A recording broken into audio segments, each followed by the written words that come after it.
பிறப்புனால எல்லாம் ஒண்ணுதான். ஆனா தொழில் வேற்றுமையினால ஒண்ணு கிடையாதுன்னு சொல்லிட்டாரு. எப்படி கொண்டு வந்து திணிக்கலாம் பாருங்க. அந்த ஃப்ராட் இருக்குல்ல, புரிநூல் அழகர் பரிமள ஒழிச்சு கட்டின அந்த உரையெல்லாம் ஞாபகம் வச்சுக்கோங்க. அப்ப அது எடுபடல் ஒண்ணு அவன் பார்த்தான், புதுசா ஒண்ணு உருவாக்கக்கூடாதுரா. இந்த மண்ணின் மக்கள் எதை மரபு வழியாக தெய்வமாக கருதார்களோ அதை ஆக்கிரமிச்சு அதை மறுவடிவம் கொடுத்து நம்ம தெய்வங்களா மாத்திக்கணும். அவர் அரசியல்ல தேர்ந்தெடுக்கப்பட்ட அரசை ஆட்டி படைத்து வளைத்து தன் விருப்பத்துக்கு கீழ்ப்படிய வைக்கிற முயற்சியிலே ஒரு பக்கம் இருப்பார். இந்த ஆன்மீகம், வரலாறு, பண்பாடு, கலை அனைத்திலும் தலையிட்டு அனைத்தும் ஆரியத்துக்கு கீழ்ப்படிந்தவை, ஆரியத்திலிருந்து உருவானவை என்று சொல்லுவார். அந்த வேலையைத்தான் அவர் செய்து கொண்டிருக்கிறார். அப்புறம் நம்ம ரவி சொல்றாரு, பாரதம் மன்னர்களால் உண்டாக்கப்படல. அவர் சொல்றது உண்மைதான். மன்னர்களாலும் மக்களாலும் உருவாக்கப்படவில்லை, புரோகிதர்களால் உருவாக்கப்பட்டது. திருவள்ளுவரை மாத்திப்படணும், அது சூழ்ச்சி. அக்ரஹாரத்தை அடிமையாக திருவள்ளுவரை மாற்ற வேண்டும் என்று சூழ்ச்சி செய்கிறார் RSS ரவி.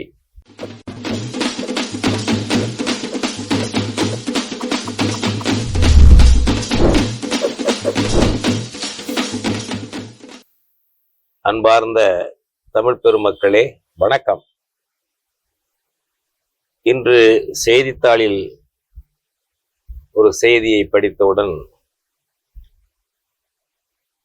அதாவது தலையிலிருந்து கால் வரை ஜிவ்வென்று உணர்ச்சி ஏறியது. அப்படி உணர்ச்சி ஊட்டியவர் யார் என்றால், தமிழ்நாட்டு ஆளுநர் RSS ரவி, RN ரவி அவர்தான். அவருடைய பேச்சு 31/5/2025 இந்து தமிழ் நாளேட்டில் வந்திருக்கிறது.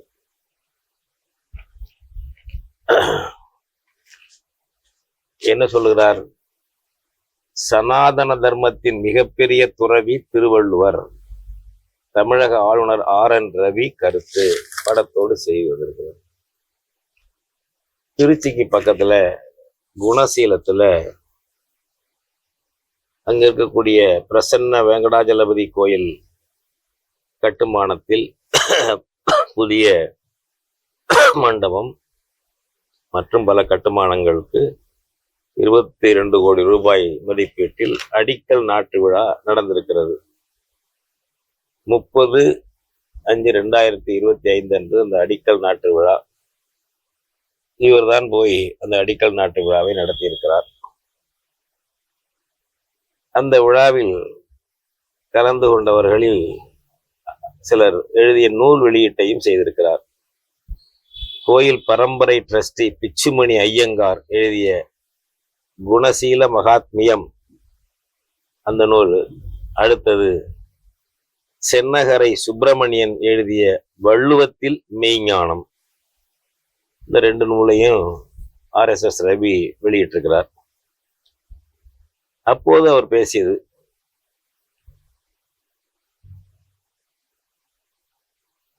உலகின் பல நாடுகள் ஆட்சியாளர்களாலும் இராணுவத்தாலும் கட்டமைக்கப்பட்டவை.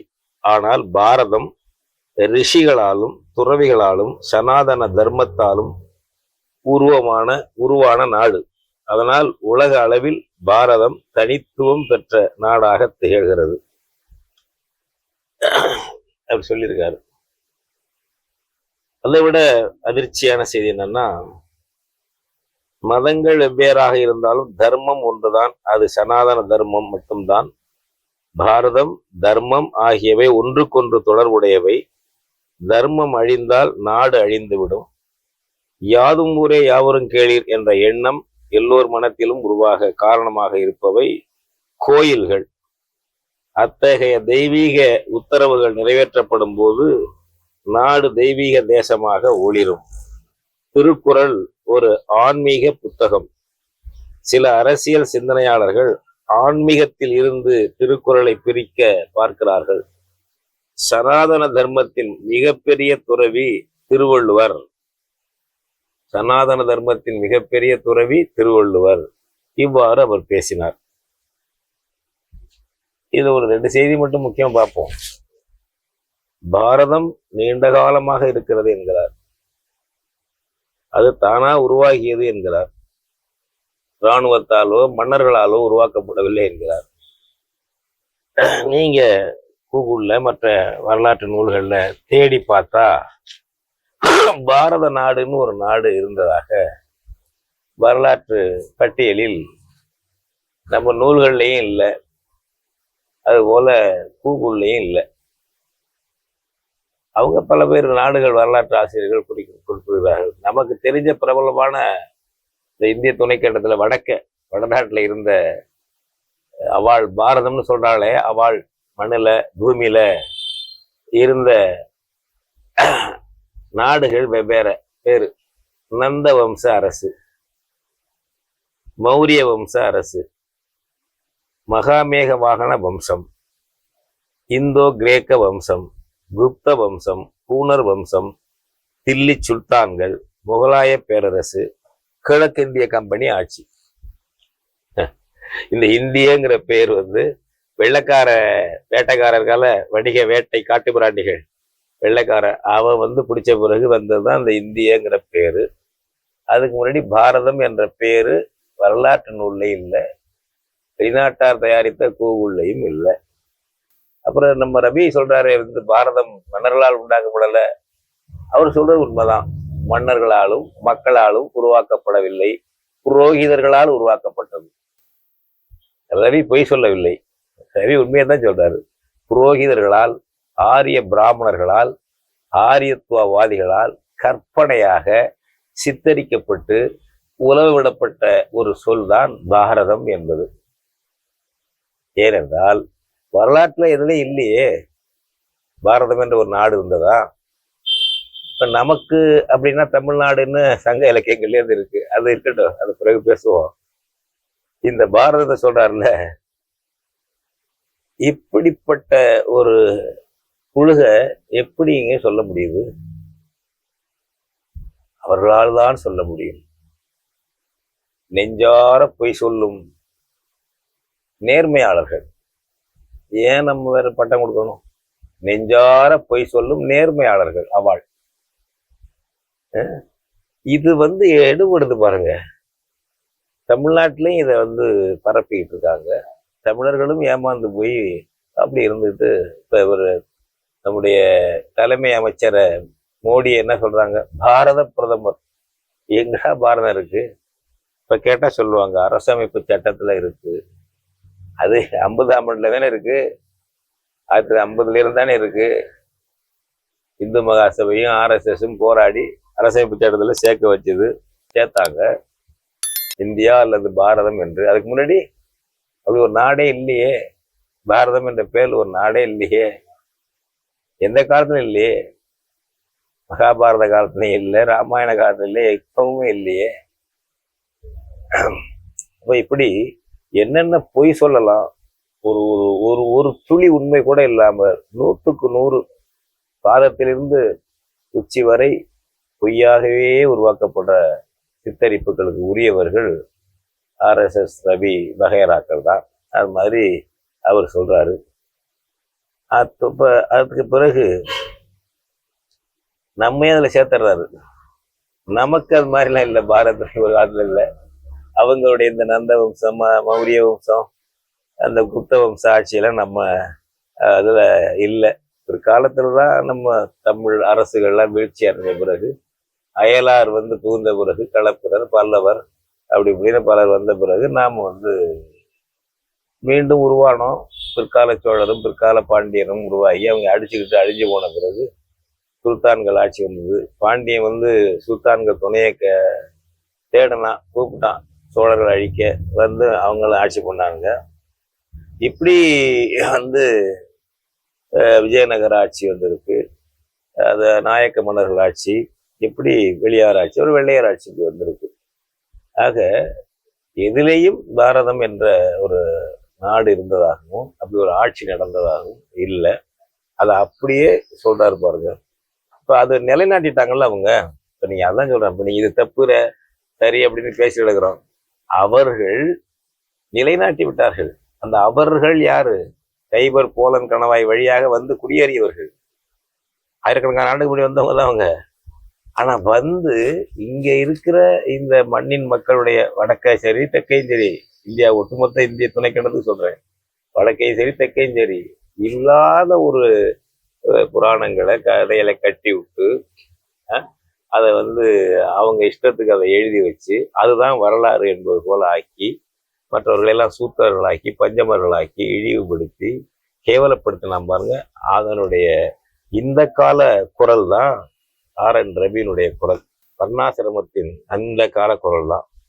ஆமா, அதுக்கு பிறகு என்ன சொல்றாரு தமிழ்நாட்டை பத்தி, இந்த நம்ம பேராசான் திருவள்ளுவரை பத்தி என்ன சொல்றாரு, சனாதன தர்மத்தின் மிகப்பெரிய துறவி, சனாதன தர்மத்தின் மிகப்பெரிய துறவி அவரு நம்ம திருவள்ளுவர். சனாதனத்தை எதிர்க்கக்கூடியவர், சனாதன மறுப்பாளர், இன்னும் சொல்ல போனால் வேத மறுப்பாளர், தமிழர் மரபு வழி நின்று ஆன்மீகத்தை, வீரத்தை, அறத்தை, இல்லற வாழ்வை, காதலை கற்பித்தவர் வள்ளுவ பெருந்தகை. புறவாழ்வு மட்டுமல்ல அகவாழ்வுக்கும் இலக்கணம் சொன்னவர் வள்ளுவ பெருந்தகை. அப்படிப்பட்ட நம்முடைய பேராசான் திருவள்ளுவ பெருந்தகைய அப்படி நம்முடைய அற வாழ்க்கையை நமக்கு வழங்கிய வீர வாழ்க்கையை, அதுபோல இல்லற வாழ்க்கையை, அதற்கு அவற்றிற்கான இலக்கணங்களை, இலக்கியங்களை வழங்கிய நம்முடைய பேராசான் வள்ளுவ பெருந்தகையை திரும்ப திரும்ப திரும்ப அவர்கள் அவர் சனாதன துறவி என்பது, அவருக்கு காவி உடை போட்டு விடுவது, இந்த முயற்சியில் இருக்கிறார்கள். ஏன் ரவிக்கு இந்த துணிச்சல் எப்படி இருந்தது? அவருடைய முன்னோர்கள் நம்முடைய ஆன்மீகத்தை அழித்தவர்கள், தமிழர் ஆன்மீகத்தை அழித்து அவர்கள் கூட நம்முடைய தெய்வங்கள் சிவனாக, சிவன் நம்ம தெய்வம், அவங்களுக்கும் ஆரியர்களுக்கும் சிவனுக்கும் தொடர்பே கிடையாது, அவங்க ரிக்வேதெல்லாம் கிடையாது எல்லாம். அப்போ தமிழருடைய அவன் கொண்டு வந்த அந்த அந்த பஞ்சபூதகங்கள் என்று சொல்லக்கூடிய வாயு, அக்னி, இந்த மாதிரி விஷயங்கள்லாம் அவர் எடுபடலை. அவங்க செஞ்ச யாகங்கள், அதில் உயிர் பலி கொடுக்கறது, இதெல்லாம் எடுபடலை. இங்கே அவங்க கற்பித்த பிரம்மா, இதெல்லாம் இங்கே எடுபடலை. அப்போ அது எடுபடலைன்னு ஒன்று அவன் பார்த்தான், புதுசாக ஒன்றும் உருவாக்கக்கூடாதுரா, இந்த மண்ணின் மக்கள் எதை மரபு வழியாக தெய்வமாக கருதார்களோ அதை ஆக்கிரமிச்சு அதை மறுவடிவம் கொடுத்து நம்ம தெய்வங்களா மாத்திக்கணும், நம்ம பிரச்சாரகர்களாக அந்த தெய்வங்களை மாத்திக்கணும் என்று சூழ்ச்சி செய்து ஆரியர்கள் அவர்கள் நம்முடைய திருமாலை, நம்முடைய பெருமாளை, நம்முடைய சிவனை அவர்கள் ஆரிய கடவுள்களாக மாற்றிக்கொண்டார்கள். நம்ம அதை ஏமாந்து ஏற்றுக்கொண்டோம். சிக்கலை தானே அவன் மாற்றினா, நீ ஏற்றுக்கொண்டாய். இதுதானே செய்தி. இங்கதானே நம்ம எச்சரிக்கையா இருக்கணும். அவன் மாற்றின போது நிறுத்துறா, நீ யார் எங்களுக்கு அறிவுரை சொல்வதற்கு, எங்களுக்கு ஆன்மீகம் சொல்றதுக்கு நீ யார், வெளியே போ என்று சொல்வதற்கு அறிவாற்றல் இருந்தது, துணிச்சல் இல்லை. ஏன்? சங்க காலத்துக்கு பிறகு அயலாருக்கு அடிமையாகி போனோம். களப்புறர் போன்ற அயலாருக்கு தொடர்ந்து அடிமையாகி போனோம். இன்று வரை அடிமையாகவே வாழ்ந்து கொண்டிருக்கிறோம். இதனால்தான் அதை இழந்தோம். அதனால அவ்வளவு கயிறு திரிச்சு அவ்வளவு புராணங்களை கட்டியவர்கள் நம்ம இலக்கியங்கள் ஏதாவது அவங்க புராணங்கள் மாதிரி இருக்கான்னு பாருங்க. சிலப்பதிகாரமே எடுத்துக்கிட்டாலும் வாழ்க்கையோடு சேர்ந்து புனைவுகள் இருக்கு. அசல் வாழ்க்கையோடு சேர்ந்து, மணிமேகலையே எடுத்துக்கிட்டாலும் அசல் வாழ்க்கையோடு சேர்ந்து புனைவுகள் இருக்கு.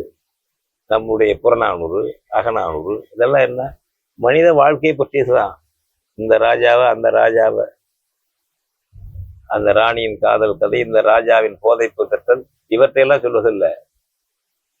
மன்னர்களும் வாழ்ந்த மன்னர்களும் பல மன்னர்கள் நேர்மையாக, வீரர்களாக, அறத்திற்கு அஞ்சி வாழ்ந்தவர்களாக நம்முடைய தமிழ் மன்னர்கள் வாழ்ந்திருக்கிறார்கள். அதெல்லாம் வரலாறு இருக்கிறது. அது ஒரு பக்கம்.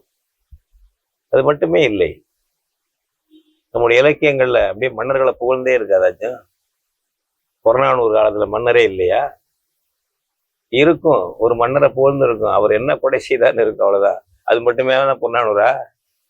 பொதுவானது எவ்வளவோ இருக்கு, எவ்வளவோ கருத்துக்கள் இருக்கு. அகநானூறு இருக்கு.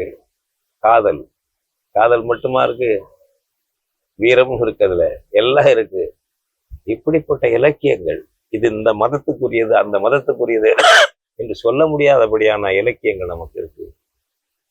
இவ்வளவு இருந்தும் இடையில புகுந்தவர்கள் நம்மை மாற்ற முடிகிறது, கெடுத்திருக்கிறார்கள், அவர் திணித்தார்கள், ஏற்றுக்கொண்டிருக்கிறோம். அவருடைய வாரிசு தான் இன்னைக்கு ரவி, ஆர்எஸ்எஸ் ரவி. அந்த மாதிரி ஆரியத்துவா திருப்பி வேலை செய்யறது இல்லையா, அவருடைய வாரிசு தான் இன்னைக்கு ஆர் என் ரவி என்பவர். ரவி மட்டும் புதுசா அவன் செஞ்சிருந்தான்னு நினைக்காதீங்க. நாகசாமின்னு ஒரு நபர் இருந்தார் இங்க, அவர் பிராமண வகுப்பை சேர்ந்தவர் தான். அதுக்காக நம்ம எதிர்க்கல. பிராமண வகுப்புல பிறந்து உண்மையான வரலாற்றை சொன்னவர்கள் தான் இருக்கிறார்கள், பெரியவர்கள் இருக்கிறார்கள், இல்லாமல் இல்லை. அவர்களெல்லாம் நம்ம மேற்கோள் காட்டுவார்கள். நம்முடைய பேராசிரியர் நெடுஞ்செழியன் உட்பட பலரும் அவரை மேற்கோள் காட்டுவார்கள். அப்படி பல பேர் இருந்தார். ராமச்சந்திர தீட்சிதர் என்று இருப்பார், நல்லா எழுதிக்காரும்பாங்க. பல பேரை மேற்கோள் காட்டுவார்கள். சில பேர் அது மாதிரி இருக்கவங்க விதிவிலக்கா சில பேர் இருக்காங்க, அவ்வளவுதான். பல பேர் பிராமணர்கள் இப்படித்தான் சீரழி வேலை. இப்போ இந்த நாகசாமியை பத்தி சொன்னல, கலைஞர் கருணாநிதி காலத்துல தமிழ்நாடு அரசின் தொல்லியல் துறையில் மிக உயர்ந்த பதவியில தலைமை பொறுப்புல இருந்த நபர் அவர். கருணாநிதிக்கு ரொம்ப வேண்டியவர். அடுத்து யாருக்கு வேண்டியவர்? நம்முடைய ஔவை துரைசாமி பிள்ளையுடைய மகன், பொன்னானூர் உரை எழுதிய ஒரு பெருமான் ஔவை துரைசாமி, அவருடைய மகன் ஔவை நடராஜன், தமிழ் பல்கலைக்கழகத்துக்கெல்லாம் துணைவேந்தர் இருந்தவர். அவருக்கு ரொம்ப வேண்டியவர் நாகசாமி. அவர் தான் புத்தகம் எழுதினார், ஆங்கிலத்தில் எழுதினாரு. தொல்காப்பியம் சமஸ்கிருத நூல்களை பார்த்து எழுதப்பட்டது, திருக்குறள் சமஸ்கிருத நூல்களை பார்த்து எழுதப்பட்டது என்ற நூல்கள் ஆங்கிலத்தில் நூல் எழுதியவர் நாகசாமி. அது திமுக அதை கண்டிக்கவே இல்லையே. நான் அவங்க நண்பர். அதான் சும்மா, அதாவது ஒரு ஆத்திரத்துல நம்ம சொல்றது இல்லை. திராவிட தலைவர்கள் ஆரியத்தின் அடுத்த வீட்டு பங்காளிகள். ரெண்டு பேர் செயலும் வெவ்வேறு மாதிரி தெரியும், வெவ்வேறு மாதிரி ஒலிக்கும். ஆனால் அவருடைய நோக்கம் ஒன்றுதான். அவர்கள் அயலார், இங்கே வந்தவர்கள் இந்த மண்ணின் மக்களை தங்களுக்கு அடிமையாக்கி மயக்கி அடிமையாக்க வேண்டும், போர் புரிந்தல்ல, மயக்கி அடிமையாக்க வேண்டும் என்பதுதான் ஆரியம் திராவிடம் ரெண்டுக்கும் உள்ள பொதுவான ஸ்ட்ராட்டஜி அண்ட் டாக்டிக்ஸ். அவருடைய போர் தந்திரமும் சரி, அவர்களுடைய யுத்த தந்திரமும் சரி, அதுதான் அவங்களுக்கு அப்படிதான் இருக்கும். அது மாதிரிதான், அதுதான். அந்த வகையில் தான் நாகசாமியை அவங்க ஆதரித்தார்கள். நாகசாமி அந்த துணிச்சல்ல தான், அவங்களுடைய ஆதரவோடு தான் இந்த மாதிரி நூல் எழுதினார். இப்ப இவர் இப்பொழுது இவர் சொல்றது, இப்ப வள்ளுவர் சனாதன தர்மத்தை ஏற்றுக்கிட்டவர் அப்படின்னு எழுதுனா, நாகசாமியினுடைய இன்றைய குரல் தானே ஆர் என் ரவி. நாகசாமியின் இன்றைய குரல் தானே ஆர் என் ரவி. இதற்காகத்தானே மோடி ஆட்சி அவரை இங்கே அனுப்பி வைத்திருக்கிறது. அவர் அரசியல்ல தேர்ந்தெடுக்கப்பட்ட அரசை ஆட்டி படைத்து வளைத்து தன் விருப்பத்துக்கு கீழ்ப்படிய வைக்கிற முயற்சியிலே ஒரு பக்கம் இருப்பார். இந்த ஆன்மீகம், வரலாறு, பண்பாடு, கலை அனைத்திலும் தலையிட்டு அனைத்தும் ஆரியத்துக்கு கீழ்ப்படிந்தவை, ஆரியத்திலிருந்து உருவானவை என்று சொல்லுவார். அந்த வேலையைத்தான் அவர் செய்து கொண்டிருக்கிறார். நம்ம தமிழ்நாட்டுல பாரதம்ங்கிறது எப்போ வந்தது? கிடையாது. சேர சோழ பாண்டியர்கள் இருந்தார்கள், அதை நான் மற்றது சொல்லிட்டேன். அந்த மாதிரி நாம் அயலாருக்கு அடிமையாகி போன நிலையிலிருந்து இந்த தன்மைகள் வருகிறது. திரும்ப திரும்ப அவர் தமிழ்நாட்டுல இந்த மாதிரி அவருக்கு ஆள் இருக்கு. இங்க காவி ஓத்து விடுறது, தமிழினத்துல பிறந்த கூட்டங்களே இருக்கு. திருவள்ளுவருக்கு காவி உடை போட்டு விடுறது, காவி கலர்ல அதை வைக்கிறது, காவி ஆடையை போர்த்தி விடுறது, திருவள்ளுவர் செல்ல கொண்டு போய் இந்த மாதிரி நடந்துகிட்டு இருக்கு. எனவே நீங்க இன்றைய தலைமுறை இப்பொழுதே இவ்வளவு விழிப்புணர்ச்சி அடைஞ்ச காலத்திலேயே இந்த கூட்டம் இப்படி செய்துன்னா, 1000 ஆண்டுகளுக்கு முன்பு என்னென்ன செஞ்சிருக்கோம், என்னென்ன தில்லுமுள்ளு செஞ்சிருக்கோம், திருகுதாளம் பண்ணியிருக்கோம். அதையெல்லாம் எடுத்துக்கணும், அதையெல்லாம் எடுத்து மாற்றி அமைக்கணும், நொறுக்கணும், அதெல்லாம் மாற்றி அமைக்கணும். பக்திங்கிற பேர்ல போய் அவங்க சொல்ற அத்தனை பித்தலாட்டங்களையும், பித்தலாட்டம் கூட இல்லை தம்பியில், அதை பித்தலாட்டம் கூட இல்லை, அது தமிழர்களை அடிமைப்படுத்துறது. தமிழ் மொழியை இழிவுபடுத்துறது, தமிழச்சியை அடிமைப்படுத்துறது ஒரு ஆதிக்கம். அது நம்மை அடிமைப்படுத்தக்கூடிய ஆதிக்கம். வெறும் பித்தலாட்டம்லாம் சொல்லிடக்கூடாது. அது இந்த ஈவேரா வகைரா சொல்லுவாங்க, நம்மளது அவர்கள் பொய் சொல்கிறார்கள் ஒன்று ஒரு பக்கம், நம்மை அடிமைப்படுத்தும் உத்திகளில் ஒன்று. அது ஏதோ பகுத்தறிவுக்கு முரணானதெல்லாம் இல்லை. அவனுக்கு பகுத்தறிவு இருக்கும், அவன் ஆதிக்கம் பண்ணணும், அவன் நம்மளை மற்றவன்லாம் அடிமையாக்கணும், அவன் தான் ஒன்னா நம்புற உலகத்திலேன்னு சொல்லணும். இதுதான் அவன் பகுத்தறிவு. அவனுக்கு இல்லாம இல்லை, நம்மை அடிமைப்படுத்தக்கூடிய ஆதிக்க சக்திகள். அது வெறும் பகுத்தறிவு, இது சரியா இது தப்பா, அது சயின்டிபிக்கா அன்சயின்டிபிக்கா அப்படி இல்லையே வராத, நம்மளை அடிமைப்படுத்துறான். மூடத்தனங்களை வைத்துதான் அடிமைப்படுத்துறான், இன அடிமைத்தனம் செய்யறான். அப்ப பக்தி அதுக்கு அதிகமா பயன்படுத்துறான், பக்தியை பயன்படுத்துறான். நம்ம தமிழ் தேசியம், தமிழ் வழிபாட்டு, தகுதியுள்ள அனைத்து ஜாதியின அர்ச்சகர் என்ற முழக்கங்கள் வைக்கும். இதெல்லாம் உயர் நீதிமன்றங்கள், உச்ச நீதிமன்றங்களே ஏற்றிருக்கு. ஏற்காத ஒன்றை நம்ம சொல்லவில்லை. திரும்ப திரும்ப திரும்ப அவர்கள் சமஸ்கிருதத்தில் தான் வழிபடணும், பிராமணர்கள் தான் அர்ச்சகராக இருக்கணும் என்பதை நிலைநாட்டி விட்டார்கள். இந்த நடிப்பு திராவிடம் இருக்கு பாருங்க, நமக்காக அனைத்து ஜாதியின அர்ச்சகர் என்று பேசுவது போல அப்படி பேசுறது. அப்படி அக்ரஹாரத்திலிருந்து எதிர்ப்பு வந்தா நீதிமன்றத்துல போய் அவன்கிட்ட சரணடைஞ்சு சமாதானம் பண்ணிட்டு போயிடுறது, இனிமே போட மாட்டேங்கிறது. அன்னை தமிழ் அர்ச்சனை என்று அப்படி கிளம்புவது, பெரிய 48 கோயில்கள், பிரபல கோயில்களிலே முதல் கட்டமாக அன்னை தமிழ் அர்ச்சனை சுத்தமா போட்டுறது. பிராமணர்கள் எதிர்த்தாங்கன்னா அப்படியே அதை வாய் பேச போட்டாங்க, ஊமை மாதிரி ஆயிடுவாங்க அந்த விஷயத்துல. அப்ப என்ன உங்களுக்கு, இவன் சின்ன பிராமணன், அவன் பெரிய பிராமணன். யாரு? திராவிடவாதிகள். நமக்காக பேசுறது போல பேசுறது, நம்ம தெய்வங்களை கொண்டாடுறது போல கொண்டாடுறது. ஏனென்றால் இந்த சிவனா இருக்கட்டும், இந்த முருகனா இருக்கட்டும், எதுக்கும் பிராமணர்களுக்கு என்ன சம்பந்தம்? தென்னாடுடைய சிவனே போற்றி, எந்நாட்டவருக்கு இறைவா போற்றி. எந்த நாட்டுக்கு போகலாம், தப்பு இல்லை. அதை வச்சுக்கிட்டு இந்த அந்த சிவன் தாயகமாக உள்ள தமிழ்நாட்டை, அவன் இனத்தைச் சேர்ந்த தமிழர்களை அடிமைகளாக, சூத்தர்களாக, பஞ்சமர்களாக மாத்துறானே, அந்த பக்தியை வைத்து மாத்தி விட்டானே. நமக்குள்ளேயும் 1000 ஜாதிகளை உண்டாக்கி பிரிச்சு, அவன் தொழில் பெருமையா இருந்தானுங்க, அவ்வளவுதான். உயர்வு தாழ்வு எல்லாம் மற்ற தமிழ் பிரிவுல கிடையாது, தொட்டா தீட்டெல்லாம் கிடையாது. அவங்க தான் கொண்டு வந்தாங்க. அதை நிலைநாட்டி நமக்குள்ளே சண்டை போட்டு வச்சுக்கிட்டு இவ்வளவு பண்ணிட்டு இருக்காங்க. எனவே இந்த சூழ்ச்சியெல்லாம் புரிந்து கொள்ள வேண்டும் என்றால் தமிழ் தேசியத்திலிருந்து எல்லாம் சிந்திங்க. தமிழ் தேசிய ஆன்மீகம் என்ன சொல்கிறது? நம்ம சிவநெறி, திருமால் நெறி ரெண்டும் தமிழ் நெறி. ஆரியனுக்கு அதுக்கு சம்பந்தம் இல்லை. அதை பிடிச்சுக்கிட்டவன் நம்மளை ஆட்டி வைக்கிறான். சமஸ்கிருதத்துக்கும் நம்ம கடவுளுக்கும் சம்பந்தம் கிடையாது. தமிழ் தான் அந்த மொழி, அந்த தமிழில் தான் அர்ச்சனை செய்யணும். பயந்து போய் சமஸ்கிருதத்துல பண்ணலைன்னா நமக்கு பலிக்காது என்று முதுகெலும்பு இல்லாம இருக்கு இல்லையா தமிழன் தமிழச்சி. என்ன அப்படின்னு போய் வாரி கட்டிவிட்டீங்க, அப்படியே போய் அவனுக்கு அடிமையா இருந்து. எவ்வளவு சூழ்ச்சிக்காரர்கள், எவ்வளவு ஒரு தந்திரங்களை, சூழ்ச்சியை வெளிப்படையா செய்யக்கூடியவர்கள் அப்படிங்கிறதுக்கு இன்றைய எடுத்துக்காட்டு RN ரவி அவருடைய பேச்சு. சனாதனம் யாரு? வள்ளுவ பெருந்தகை. எப்பொருள் யார் யார் வாய் கேட்பினும் அப்பொருள் மெய்ப்பொருள் காண்பது அறிவு. 2000 ஆண்டுகள் சொன்னவங்க நம்ம பேராசான். யார் சொன்னாலும் சரிப்பா, பெரிய மனுஷன் சொன்னாலும் சரி, உனக்கு குருவா உள்ளவர் சொன்னாலும் சரி, நானே சொன்னாலும் சரி, உன் அறிவை கொண்டு யோசிச்சு பாரு, சரியா தப்பான்னு முடிவு பண்ணுன்னு சொன்னான். நமக்கு யாரு? நம்ம பேராசன், நம்ம பாட்டன் வள்ளுவ பெருந்தகை. அவரே இப்படி பண்றாங்களே. அவர் குரலுக்கே உரை எழுதின யாரு? எல்லாம் பல பேர் பிராமணர்கள் தான். குறிநூல் அழகர்னு ஒரு ஆளு இருக்கிறதே, அதெல்லாம் கொஞ்சம் சிறந்த உரைம்பாங்க நம்ம ஆழ்வ. கருணாநிதி உரை, மூவாலாம் கூட அதை பின்பற்றி எழுதியிருப்பாங்க திருக்குறளுக்கு. குறிநூல் அழகர் தெரியல, அதான் பரிமேல் அழகர், பிராமணர். பிறப்புக்கும் எல்லா உயிருக்கும் சிறப்பு உபா செய்தொழில் வேற்றுமையான என்ன சொல்றாரு வள்ளுவ பெருந்தகை? பிறப்பு எல்லாருக்கும் சமப்பா. அதனால தொழில் செய்வதனால சமமின்மை எதுவும் கிடையாதுப்பா, எல்லாம் ஒண்ணுதான்டா. இதுதானே சொல்றான் அந்த குறளுக்கு அர்த்தம். பிறப்புக்கும் எல்லா உயிருக்கும், பிறப்பினால் ஒன்றாகக்கூடிய ஒரே தன்மை உள்ள எல்லா உயிருக்கும் சிறப்பு ஒவ்வாது, பொருந்தாது செய்தொழில் வேற்றுமையால். வெவ்வேறு தொழில் செய்யறதுனால நாள் வர்ணத்தை எதுக்குறாரு வள்ளுவ பெருந்தகை. இந்த தொழில் செய்வேன், அப்படியே அமைஞ்சு வரேன், இப்படி அவன் சொல்றான்ல 4 வரணும், அதை எதிர்த்து எழுதுறாரு பேராசான் வள்ளுவர் பெருந்தகை.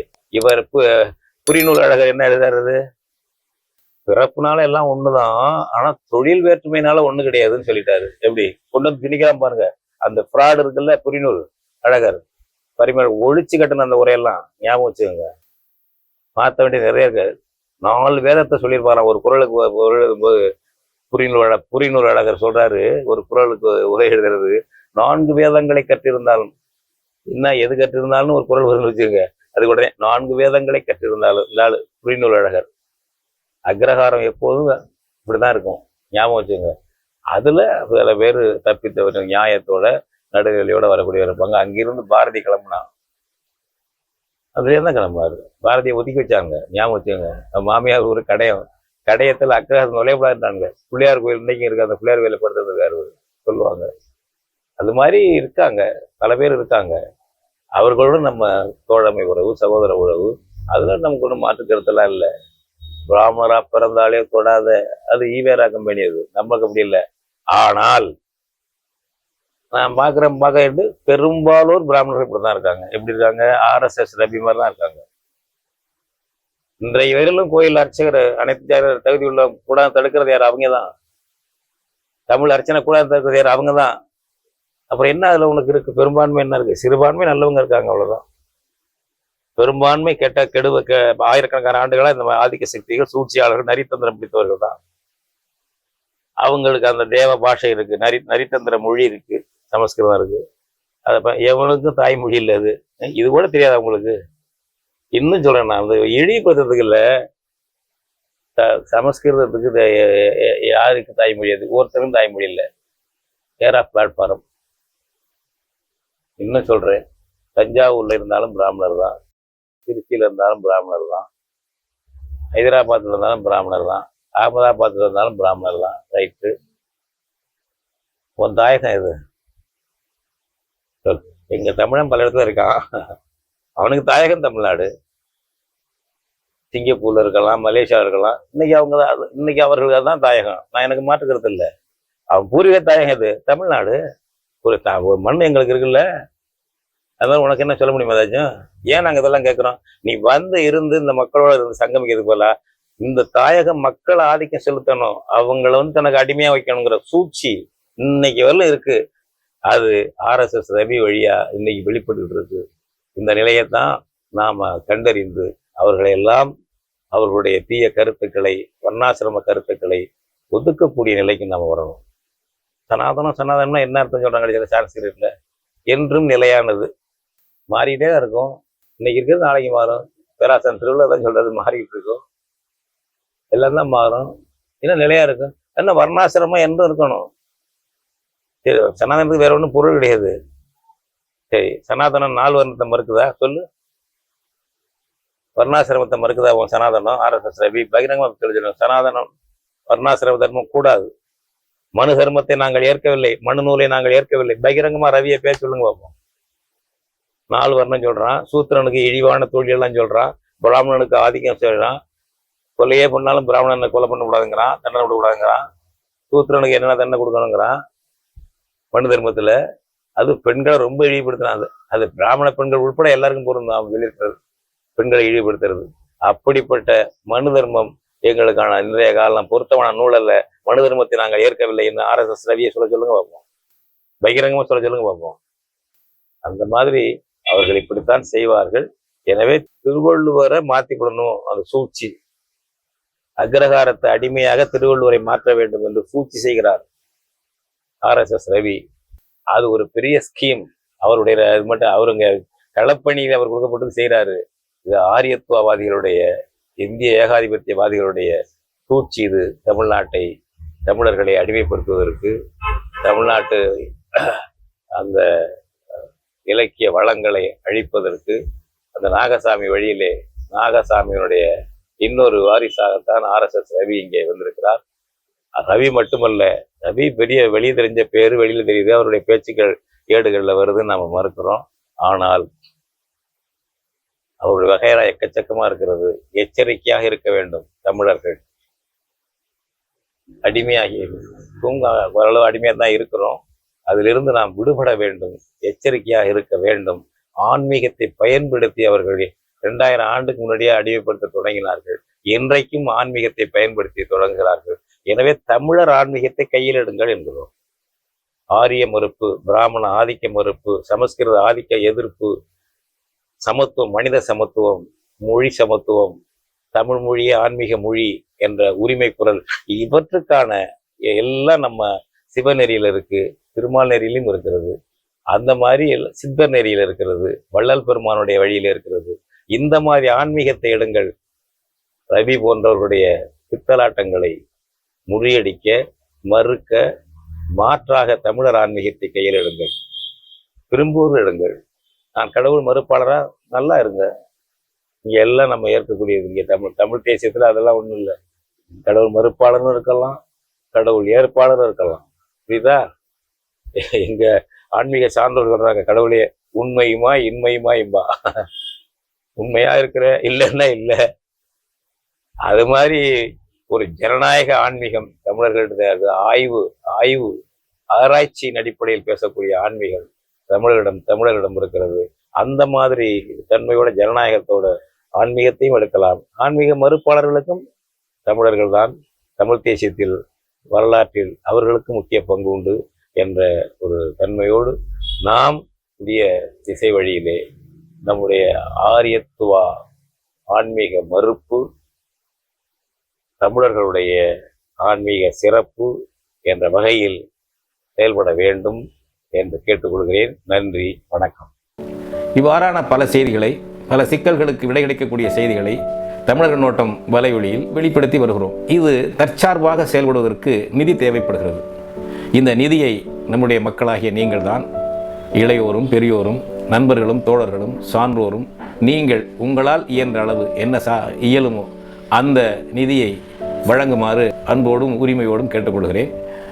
உங்களுக்கு நன்றி உணர்வோடும் பொறுப்புணர்வோடும் தமிழர்கள் நோட்டம் செயல்படும் என்பதை உறுதி தெரிவித்துக் கொள்கிறேன். நன்றி, வணக்கம்.